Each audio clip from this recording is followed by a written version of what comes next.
जय श्री राम भक्तजनों, आप सभी का स्वागत है हमारे YouTube चैनल पर। आज का प्रसंग है सुमंत्र का अयोध्या को लौटना तथा महाराज दशरथ को श्री राम और लक्ष्मण का संदेश सुनाना। यदि आप हमारे चैनल पर नए हैं तो हमारे चैनल को सब्सक्राइब करें। इधर जब श्री राम गंगा के दक्षिण तट पर उतर गए तब गुह दुख से व्याकुल हो सुमंत्र के साथ बड़ी देर तक बातचीत करता रहा। इसके बाद वह सुमंत्र को साथ ले अपने घर को चला गया।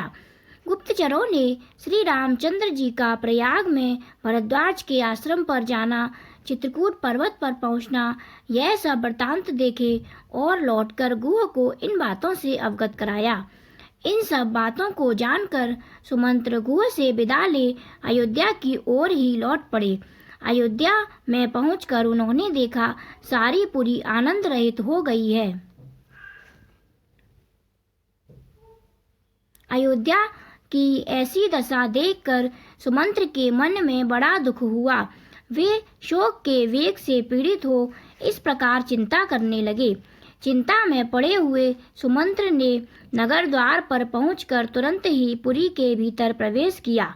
सुमंत्र को देखकर हजारों पुरवासी मनुष्य दौड़े आए और श्री राम कहाँ हैं यह पूछते हुए उनके रथ के साथ साथ दौड़ने लगे।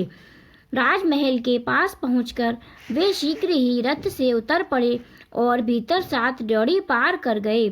8वीं ड्योढ़ी में प्रवेश करके उन्होंने देखा महाराज श्वेत भवन में बैठे हुए पुत्र शोक से मलिन, दीन और दुखी हो रहे हैं। सुमंत्र ने वहां बैठे हुए महाराज के पास जाकर उन्हें प्रणाम किया और उन्हें श्री रामचंद्र जी की कही हुई बातें ज्यों की त्यों सुना दी। राजा ने चुपचाप ही वह सुन लिया। फिर श्री राम के शोक से अत्यंत पीड़ित हो मूर्छित होकर पृथ्वी पर गिर पड़े। उस समय कौशल्या ने सुमित्रा की सहायता से अपने पति को उठाया और इस प्रकार कहा, महाराज, ये सुमंत्र श्री राम के दूत होकर उनका संदेश लेकर वनवास से लौटे हैं। आप इनसे बात क्यों नहीं करते हैं?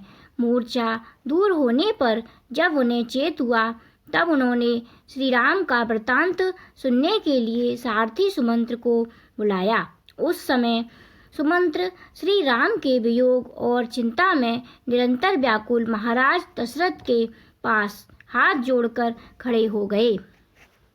तब राजा ने अत्यंत दुखी होकर उनसे पूछा, सारथी, तुम धन्य हो क्योंकि तुमने मेरे दोनों पुत्रों को अपनी आंखों से वन में प्रवेश करते हुए देखा है।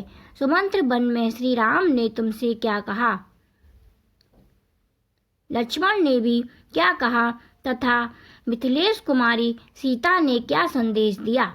महाराज के इस प्रकार पूछने पर सुमंत्र ने उनसे कहा, महाराज, श्री राम जी ने दोनों हाथ जोड़कर और मस्तक झुकाकर कहा है कि तुम मेरी ओर से वंदनीय मेरे पिता के दोनों चरणों में प्रणाम कहना और अंतःपुर की सभी माताओं को मेरे आरोग्य का समाचार देते हुए उनसे विशेष रूप से मेरा प्रणाम निवेदन करना। इसके बाद मेरी माता कौशल्या को मेरा प्रणाम करते हुए बताना कि मैं कुशल से हूँ और धर्म पालन में सावधान रहता हूँ। कुमार भरत से भी मेरा कुशल समाचार बताकर उनसे मेरी ओर से कहना, भैया, तुम सभी माताओं के प्रति समान बर्ताव करते रहना। भरत से यह भी कहना कि युवराज के पद पर अभिषिक्त होने के बाद भी तुम राज्य सिंहासन पर विराजमान पिता की रक्षा एवं सेवा में संलग्न रहना तथा मेरी माता को अपनी ही माता के समान समझना। मुझे इतना ही कहकर श्री राम की आंखों में आंसू आ गए, परंतु लक्ष्मण जी उस समय अत्यंत क्रोधित हो लंबी सांस खींचते हुए बोले, सुमंत्र जी, किस अपराध के कारण महाराज ने इन राजकुमार श्री राम को देश निकाला दे दिया है? महाराज, सीता जी तो चुपचाप खड़ी थीं। राजकुमारी ने पहले कभी ऐसा संकट नहीं देखा था। वे पति के ही दुख से दुखी होकर रो रही थीं। उन्होंने मुझसे कुछ भी नहीं कहा। मुझे इधर आने के लिए उत्सुक देख सीता जी पति की ओर देखते हुए आंसू बहाने लगीं। सुमंत्र ने कहा, जब श्री रामचंद्र जी वन की ओर जाने लगे तब मैंने दोनों राजकुमार को हाथ जोड़कर प्रणाम किया और उनके वियोग के दुख को हृदय में धारण करके उधर से लौटा।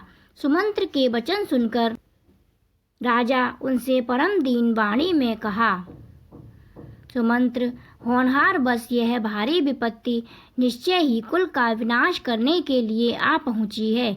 तुम मुझे शीघ्र ही श्री राम के पास भेज दो, क्योंकि अब मैं उनके बिना 2 घड़ी जीवित नहीं रह सकता। यदि सीता के साथ श्री राम का दर्शन करूं तभी मैं जीवित रह सकता हूं। आगे की कथा अगली वीडियो में।